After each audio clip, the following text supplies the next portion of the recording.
I think so. They're all here.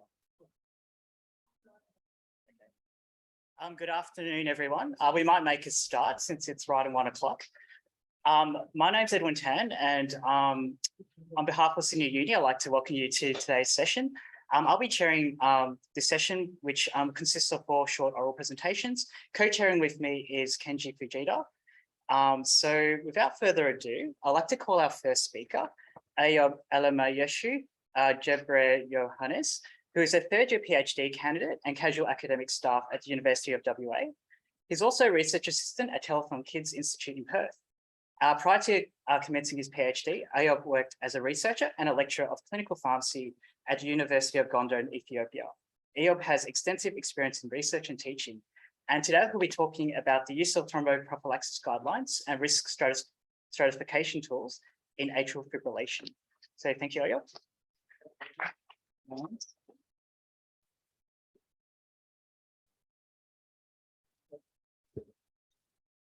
Good afternoon, everyone, and thank you, Edwin, for the nice introduction. My name is Ayob. This is my wonderful research team, and the topic of my presentation is use of thromboprophylaxis guidelines and risk stratification tools in atrial fibrillation. It's a survey of general practitioners in Australia. So to begin with, atrial fibrillation is associated with 5 times increase in the risk of stroke, and oral anticoagulants are associated with a 70% reduction in this risk. There are clinical guidelines and they recommend oral anticoagulants in moderate to high risk of stroke, and the risk stratifications exist for a stroke and breathing risk assessment. There is oral anticoagulant non-prescribing in high-risk patients in the Australian setting, both in hospitalized patients as well as in general practice setting, more in the general practice setting. So the aim of this study was to evaluate Australian GPs' self-reported use of clinical guidelines produced by cardiology societies and their use of risk stratification tools. So this study was conducted from May to November 2021 after obtaining ethics approval, and we used various recruitment strategies, mainly social media platforms and through RACGP, and we used the online platform Qualtrics to conduct the survey using a survey tool which contains 3 sections: the social demographic information, GP self-reported use of clinical practice guidelines and risk stratification tools, and weights ascribed to different factors in their decision-making process. And we did descriptive statistics and the chi-square test using SAS. Okay.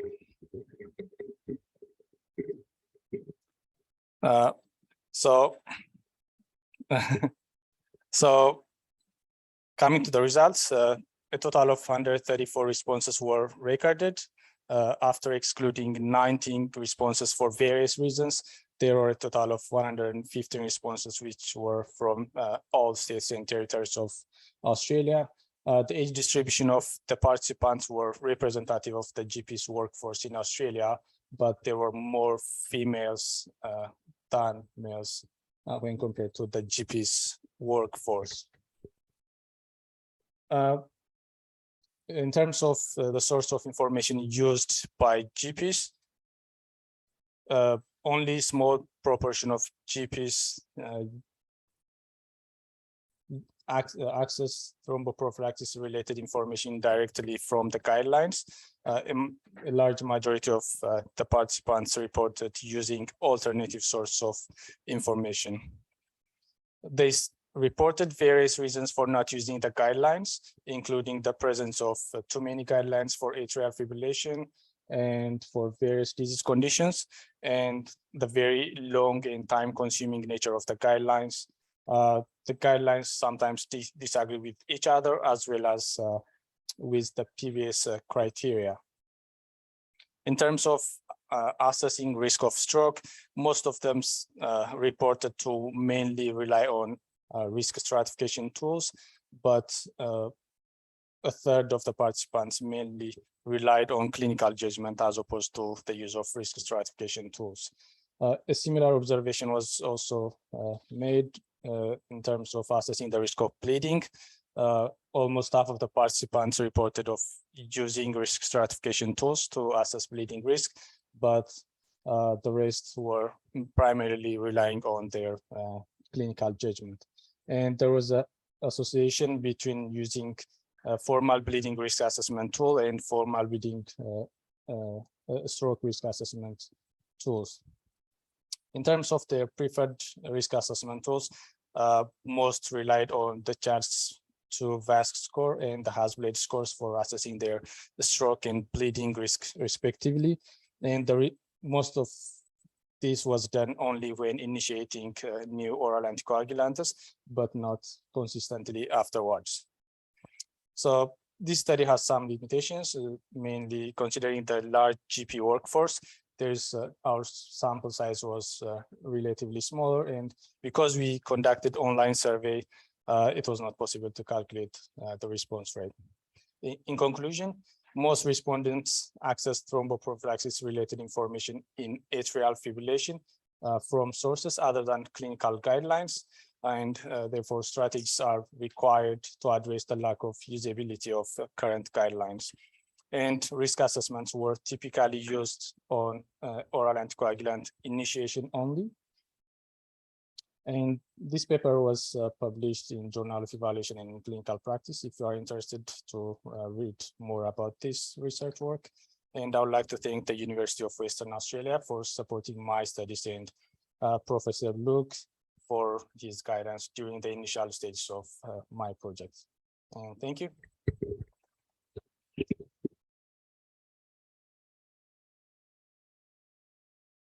Do you have any questions or comments? Yeah. Come here and speak a bit loud. Thank you for a very interesting presentation. I really enjoyed that. I just wondered, how did you recruit GPs to answer your questionnaire? Thank you. It was a bit of a nightmare. Yeah, so what we So what we tried is to try to engage as many participants by, the first thing we did is talk to the RAC GP and other GP related associations, and which also tried to talk to those CPD websites where GPs normally visit. And we tried to use social media platforms like Twitter, LinkedIn, and other social media platforms. And also we try to engage people, GPs who are active in social media, so that they try to tweet, share and with their colleagues. And we also use newsletters that are read by GPs, but not sure if that had a significant impact in the recruitment. So mainly we relied on RACGP and social media platforms. Thank you.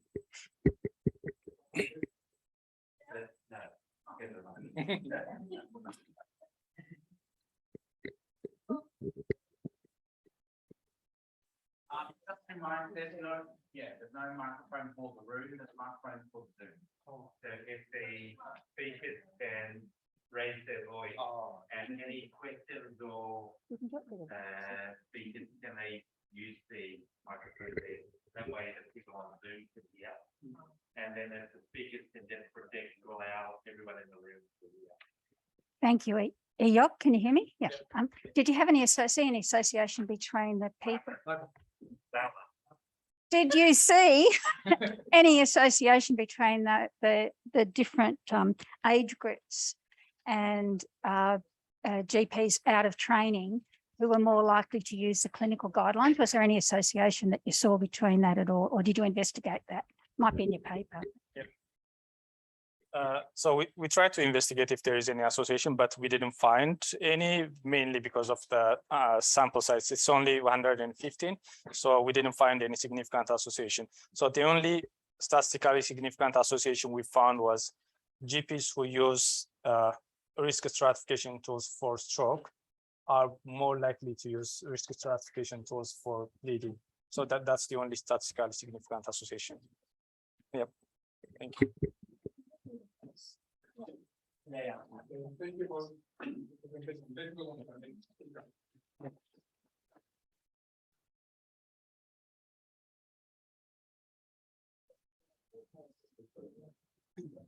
So I'd like to invite our next speaker, Alex Burke, to come up. Yep, thank you. Yeah. Okay, so Alex Burke is a Wiradjuri male and currently a PhD student looking into curriculum development around cultural safety, competence in pharmacy. And he'll be talking about clinical yarning with Aboriginal and Torres Strait Islander peoples. So thank you, Alex. Thank you. All right, thank you, Edwin. And thank you all for coming to my TED Talk. So it's really nice. Yeah, so I'm Alex, and yeah, so my presentation today is on clinical yarning for Aboriginal and Torres Strait Islander peoples, a systematic review of its use and impact. Just before I start, I'd just like to acknowledge the Gadigal people of the Eora Nation, whose lands on which we are today. I'd like to acknowledge any Aboriginal people who are in the room and also our elders past, present and emerging. Also like to acknowledge the fact that they're the oldest continuous culture in the world and that they've been on this land for millennia, and also that they're still going strong to this day. In saying that, however, they are facing some health disparities. So their life expectancy is about 10 years less than the regular Australian. They're 4 times more likely to have diabetes and they're 2 times more likely to have a heart attack as well. So looking into that, so are they looking at ways that we could possibly reduce those health barriers is one way we possibly is clinical yarning. So what is clinical yarning? So it's a culturally competent form of communication between healthcare professionals and Aboriginal and Torres Strait Islander Australians. And it's made up of 3 separate but interconnected yarning. So it's social yarning, which is where you try and form a connection with the person you're talking to. A diagnostic yarn, which is where you're trying to find out what's wrong with the person, what medical condition they have. And the management yarn is where, so you're trying to treat the condition, but you're trying to link it back to stories that they might acknowledge or that they might actually know about. So it makes it easier for them to understand. So the aim of my study was to determine if adopting a clinical yarning framework can improve the health outcomes of Aboriginal and Torres Strait Islander Australians. So the method was, so yarning was a key search term. We put it into 7 databases as seen here. And then what we did, we ended up with 375 papers. And then we whittled that down to only 5, unfortunately. So not many people have been, there's not much research being done in this area.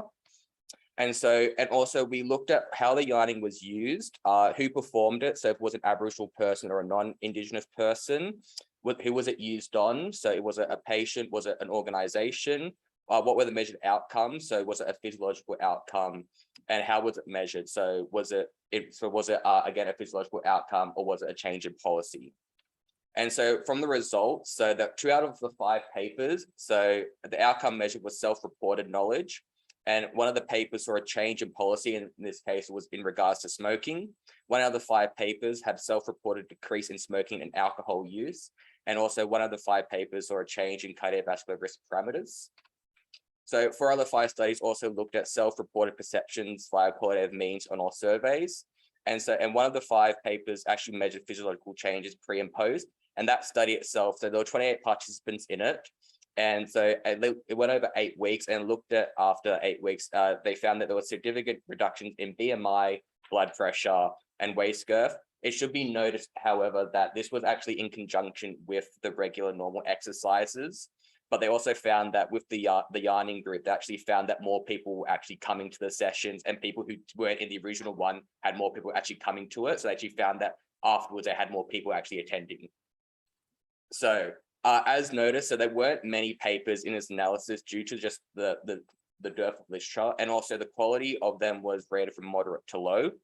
And so it's not enough papers to make a conclusive yes/no statement as of yet. And more research and studies need to be conducted in this area as well. But but yarning does seem to be able to break down walls and actually improve communication between Aboriginal and Torres Strait Islander people and healthcare practitioners. So in conclusion, so more research needs to be done to conclusively say that clinical yarning does actually improve health outcomes, but it does look like maybe the way future healthcare should actually be conducted with Aboriginal and Torres Strait Islander Australians. And it's also important that Aboriginal health, cultural competence, and cultural safe ways of communicating is actually ingrained in Australian health curricula. So So I'd like to thank the co-authors of my paper, so Rebecca Moles, Susan Welch, Tamara Power, Sherry Lucas. And if you're interested at the QR code, hopefully it works to the actual paper as well. So, yeah. Any questions? Yes. Oh, you have to come up.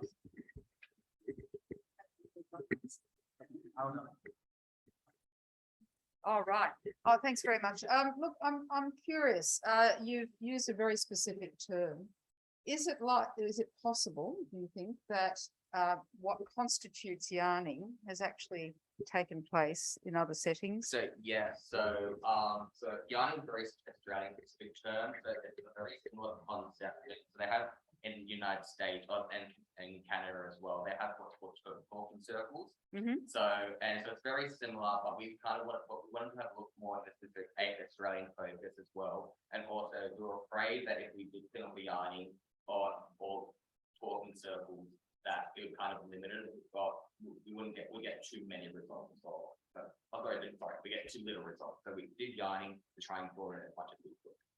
Wouldn't it be the reverse though? I mean, in my mind, you might have picked up things that constitute yarning that haven't actually been given that label. So in a sense, you've restricted your findings. Yarning is also a very specific part. Yarning is also a very specific Indigenous term, and we're looking specifically in regards to Aboriginal and Torres Strait Islander people as well. So.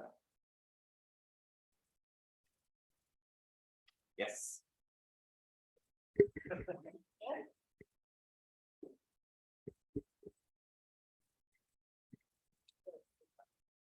I was just going to ask about the clinical yarning itself. Mhm.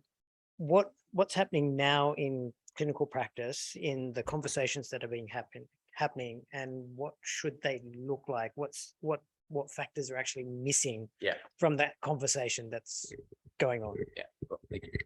Yeah, so the factors that are missing, so from what it looks like at the moment, the things that are missing are the initial step of actually like building of like actual the connection first. So what happens is if you don't form the connection, sometimes you shut down communication, and they're not as likely to be able to talk about what medical issues they have. And also the management area as well is where people aren't really focused. It's the fact that people aren't relating it to this to the Aboriginal person, original backstory. So a very good example was the study that looked at clinical yarning first was they looked at it for if you're talking about scabies. So the thing with like itchiness is they talked about it's because the eggs are causing the itchiness. So the person that they were talking to, they were from the coast. So they said, so imagine when a turtle comes onto the coast, lays its eggs, they said, and that's what happens in scabies, is the laying of the eggs what causes itchiness. So it's that relation is what's caused. So it's a relation that makes it easy for people to understand. And people aren't really doing that. So it's real kind of a disconnect in regards to people aren't really understanding it that way. Any other questions? Yes.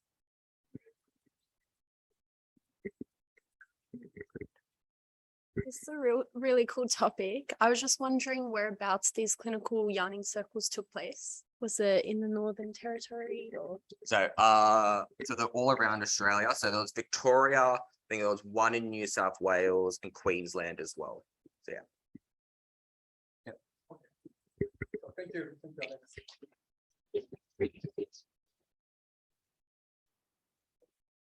I would now like to invite Dr. Natalie Gold to take the stage, and you had two. Yes. Choose. I'll just introduce you. So. Oh. Wow. That's one solution. Well, that's. While that's being set up, I might just introduce Natalie.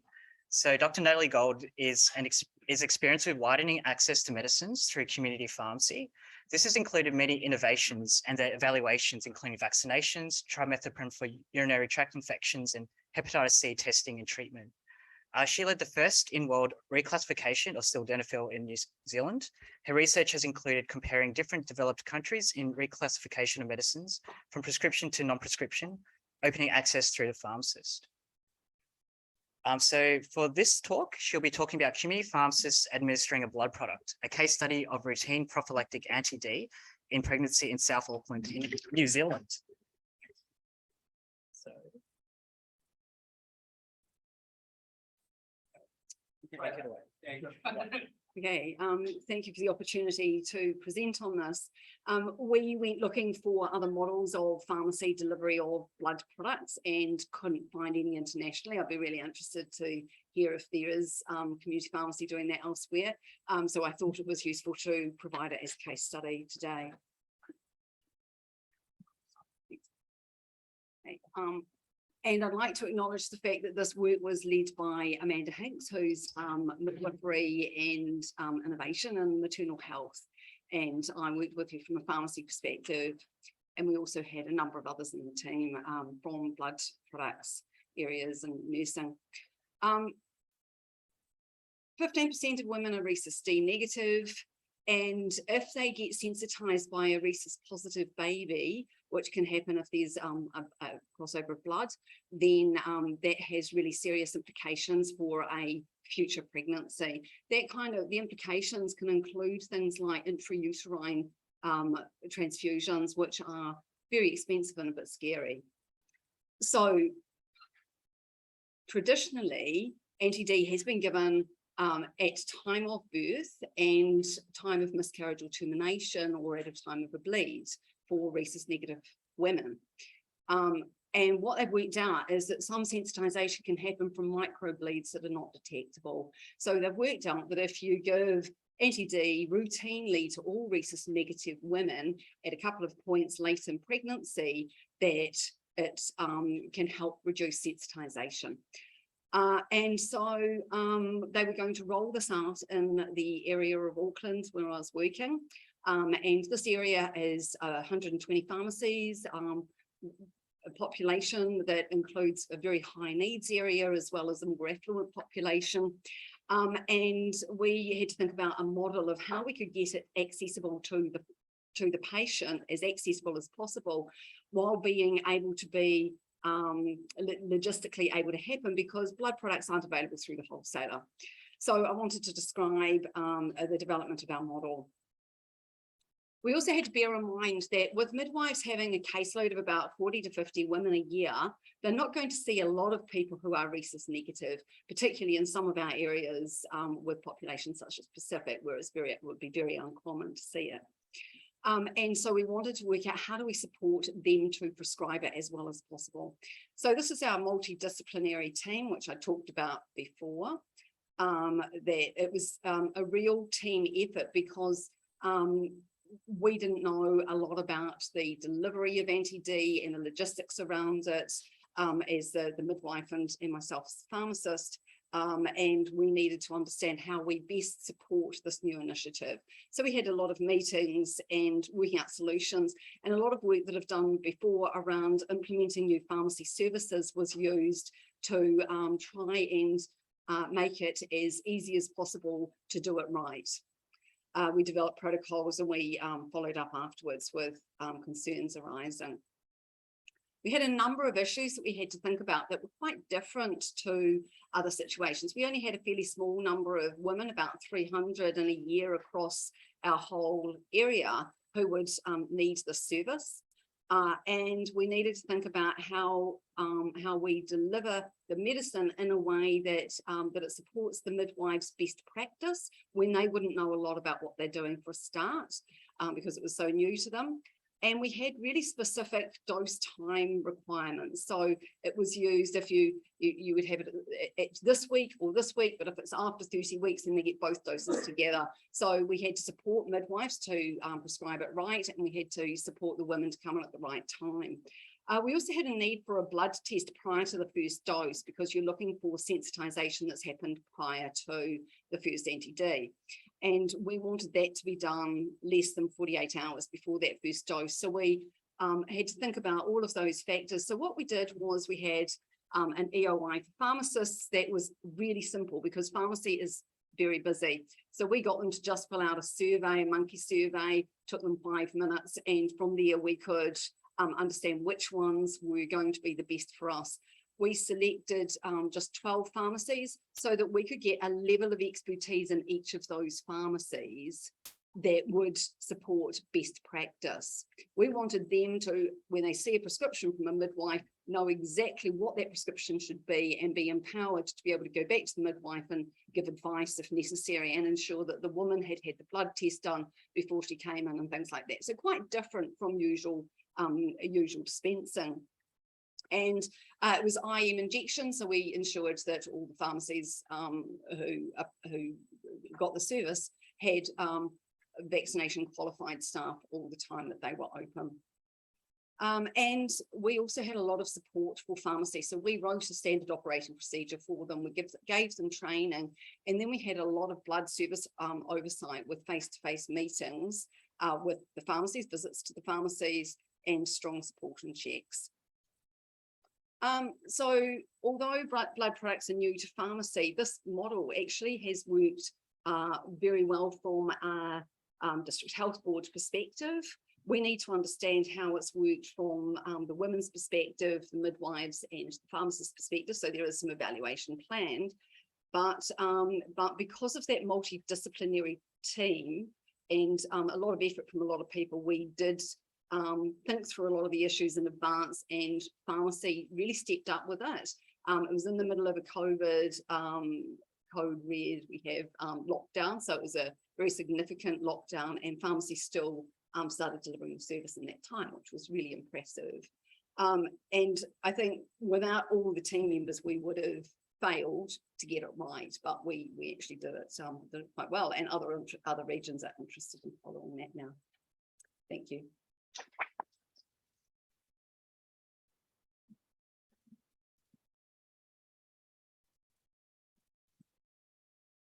Thanks, Natalie. Question is with respect to past histories. Are blood products scheduled in New Zealand as pharmaceuticals? Because that would have an impact on the legislative framework that would enable or hinder this becoming a common service. Luckily for us, Anti-D is registered as a prescription medicine in New Zealand, so that helped us.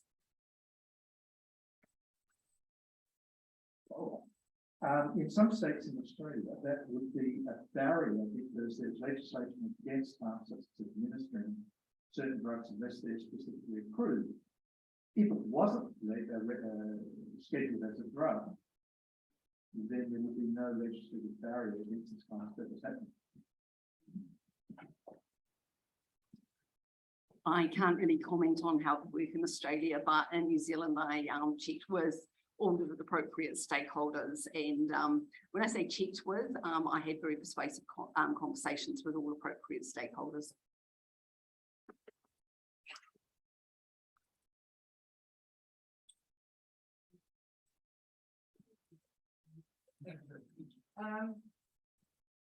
Did they pay for it? How would it be paid for?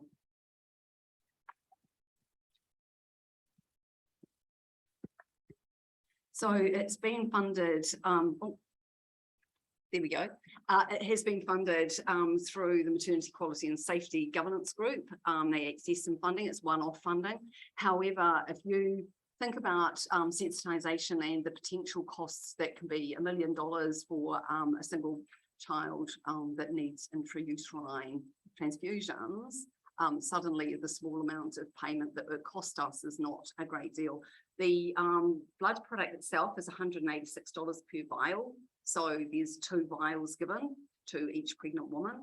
And the cost of the pharmacy administration is $27. And they get the stock for free. They don't need to pay for it.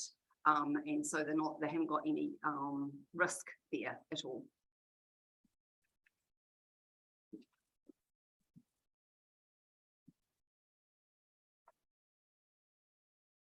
Sorry, Natalie, I'm not going to let you escape just yet. So prenatal postnatal care is obviously multifaceted, and I was just wondering whether this was part of a more integrated pharmacy-led approach to perinatal care, or was this occurring in isolation and the other aspects of care were occurring elsewhere? That's a really good point. Something that had been helpful before was that I was involved with a vaccination project in Waikato, and we had pharmacists contacting midwives about the fact that they were providing pertussis vaccine in pregnancy. So we already had a bit of an understanding of how pharmacy and midwives could interact, which was very helpful for this. In terms of holistic viewpoint, we did certainly discuss the vaccinations and in pregnancy as well as part of it.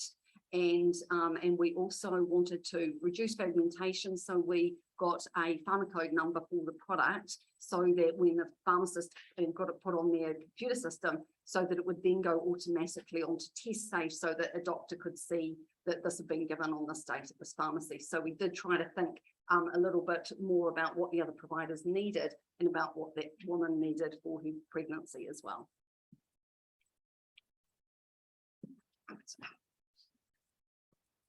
Well, one more question.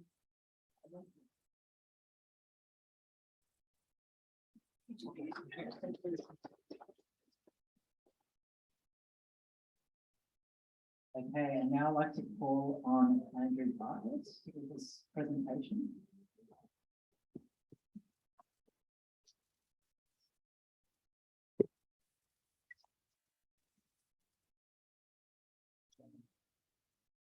This one, right? Oh yeah, good one. You got the same images. All right. So Andrew Bartlett is a practicing pharmacist, academic and PhD candidate.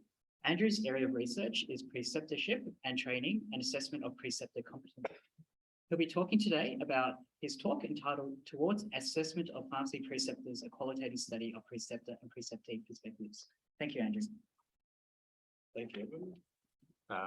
Thank you, and I'd like to thank the organisers for the opportunity to talk on this topic.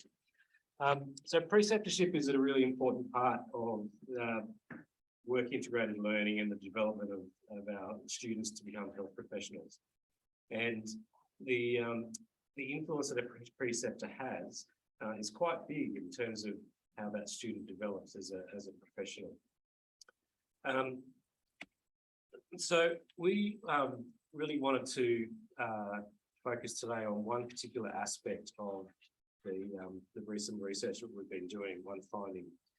So we did a literature review and identified 16 competencies of preceptorship in health professionals and mapped that to how they're assessed. And then previous research has looked at the importance of having a consistent approach to preceptorship in the experience that students get. What we wanted to do was to look at how the assessment of competency of a preceptor's competency was viewed by both preceptors and preceptees. So we had to conduct some focus groups that looked into this. We ended up with quite a good range of participants. We had 56 participants across 13 focus groups and 3 interviews. So we employed a purposive sampling strategy where we targeted both current students, interns, pharmacists from both hospital and community, as well as rural and regional settings and metro, to get quite a broad cross-section. And we followed a semi-structured interview guide and transcribed all those interviews into NVivo 12. And then we took a constructivist approach to analysing the data, where we acknowledged that as participants, we're all co-creating that new knowledge. And I also need to acknowledge the part that I play as the researcher, being a pharmacist, and I've been a preceptor on a lot of occasions. And that all comes into account in the way that we're analysing the data. So the one particular theme that I wanted to discuss today was about employment versus education, which was one thing that came out in our interviews. And it's illustrated quite well by this quote from one participant, where they're discussing other pharmacists being a lot easier to talk to, because they're not the ones who are going to be, you can make a mistake in front of them, because they're not the ones who are responsible for you having that job. which is quite a powerful statement. And if you look at this dissonance in between the two elements of preceptorship being employment versus education, we can think of it in terms of this role theory where everybody who takes part in an organisation has a role. It's either they've taken on or it's been assigned. And there's different things that give us the cues to those roles that we learn through role modelling. And a student has been traditionally in the role of a student for their most of the last couple of years, and suddenly they're in an environment where it's different. So they're struggling with, I guess, that distance between the two different roles that they're experiencing now. When I'm in a particular context, I take on a particular role. So for me, that's if I'm in my academic mode, I'm dressed this way. If I'm in my pharmacist mode, I'm dressed in my white coat. And those sort of things trigger a change in mindset. So our behaviour in an organisation comes down to those roles that we think we're inhabiting. So that can potentially cause some conflict. And more we're seeing the idea of entrustment in work integrated learning. So this suggests a level of openness to develop this level of trust. So if I'm experiencing some sort of ambiguity in the role that I'm experiencing or conflict between that employer-employee space, or in fact, even from a preceptor's point of view, I'm a preceptor, but I'm also an employer. There can be some difficulties that arise there. And I think there's possibly some barriers to building that level of trust that comes with building the trustable aspects as well. So where does that leave us? These are some questions that still need to be answered, I guess.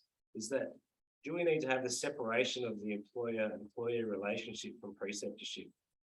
And also, in terms of the other pharmacists that was mentioned in that interview, do we need support for those other pharmacists to have dedicated precepting time? It's possibly separated from the employment aspect. So thank you very much for listening. I hope perhaps we can continue this conversation later and might have some other thoughts on where this leaves us in that regard as well.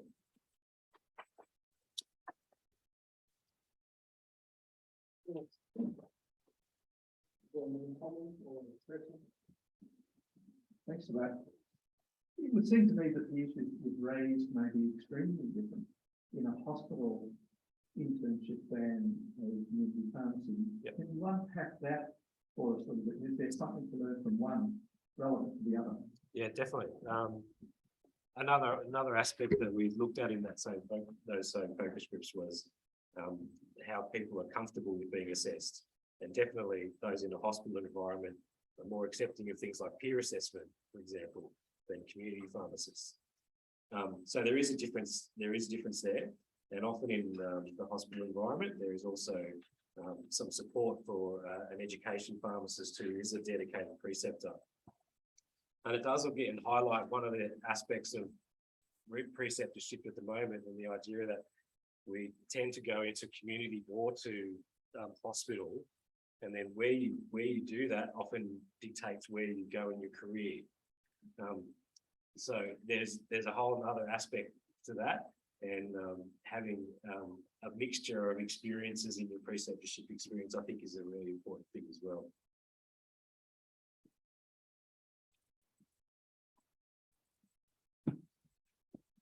Nice work, Andrew. Thank you. Yeah, I'm just kind of interested in that sort of the tacit understanding of your role that you're talking about, and what we can do about that. You know, is reflections enough? Writing reflection enough? You know, that idea of, you know, you say you walk into a pharmacy and you observe what's around you, and then you start to act in a certain way, or you respond in a certain way. Yeah. What can be done? How can we get value out of that, or how can we prevent harm potentially? Good question. I think having reflecting on yourself as well, is important. Like I've come from that role of being a preceptor and a pharmacy owner. And so now I'm an academic and I take the students and I get feedback from students on their experience that they've had. I guess that gives me a level of empathy for some of the issues that they're having. And I guess that highlights for me the importance of role modeling and the importance of role modeling. And if we can develop the idea of where we want our students to be and our professionals to be a lot earlier, hopefully that role modeling is something that's developing from a much earlier stage. I guess one thought would a range of experiences help as Yeah. opposed to a year just in a single place. True. So that question for those is with a range of experiences help, and yes, I definitely think so. There's a lot of support from pharmacists both preceptors and preceptees, that they would appreciate a range of experiences. So they're looking at the way that different people operate, and so they can be role model different behaviours and different expertise. So yeah, and in different contexts as well, whether it be community, hospital, even in industry or GP practices or whatever. Yes. Yeah, just to follow up on that, what's the role then of the regulatory bodies in terms of mandating a variety of experiences for an internship? I mean, at the moment they have no position on this at all, but perhaps if things change, then that might encourage a change. Yeah. Look, it might encourage a change. I think we can start small steps, I guess, from an educational facility by offering, when we're doing an integrated masters where the students are coming out with their internship training program is completed when they've completed their degree. And as part of that, we can incorporate some of that variety of experience. And I guess that's one way we can start doing that. I think to mandate it is a big call and might happen in time. Yes.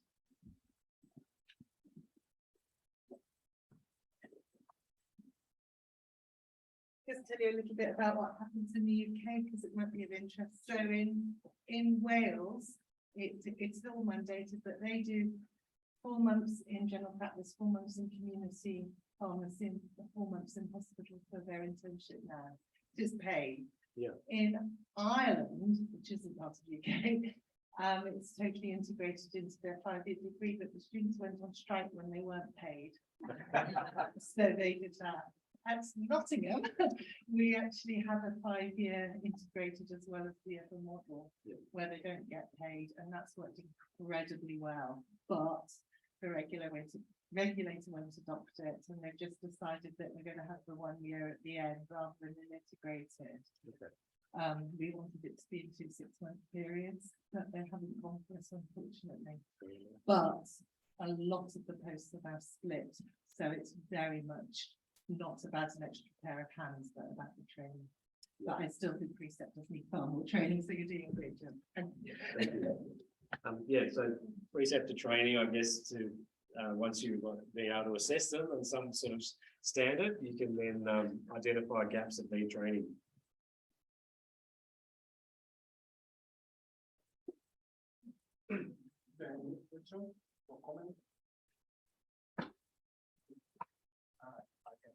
Thanks, Andrew. Thank you to all our speakers in that session. It was very exciting to hear all the latest findings. So we'll take a short break and then we'll start the next session shortly. So thank you all.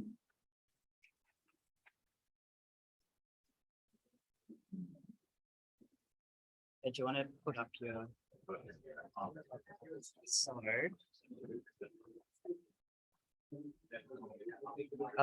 What's that it?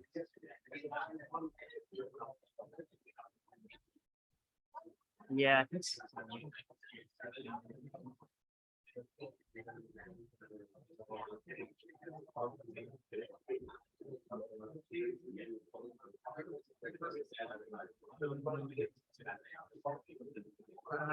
What am I doing first? Performance space. Yeah.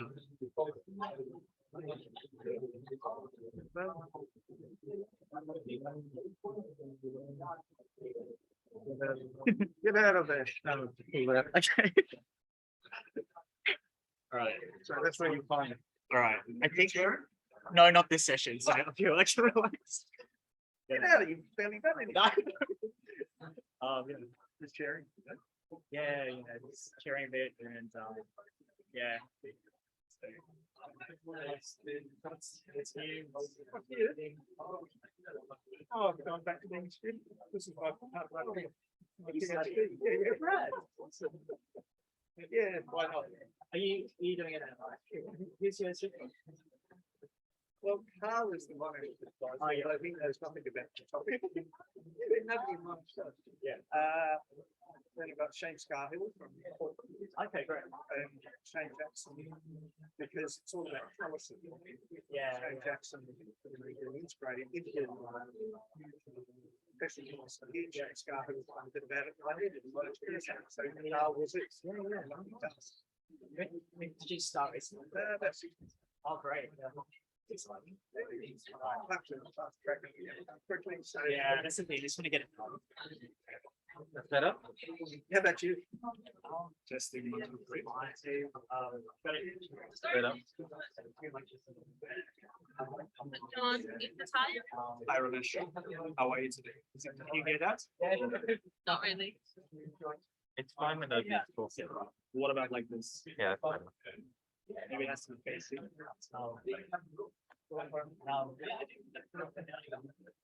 This one is not the other.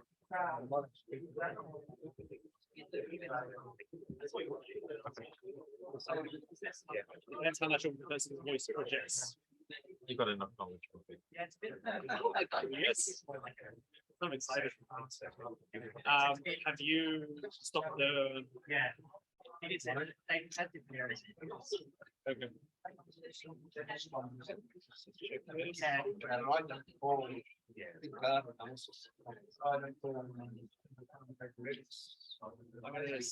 We're finished with this session, sorry, we're finished with this session.